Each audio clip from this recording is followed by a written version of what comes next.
Bây giờ mình sẽ share cho các bạn một trang web được làm hoàn toàn bằng AI các bạn nhé. Đây là kết quả, mình không chỉnh sửa bất kỳ một dòng code nào.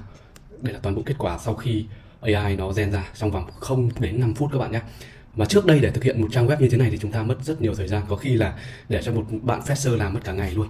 Và còn phải comment rồi là đi feedback, chỉnh sửa rất là nhiều. Nhưng với AI các bạn nhìn này, một trang khá là chỉnh chu và mình thấy là có vẻ là chạy responsive cũng khá là ok.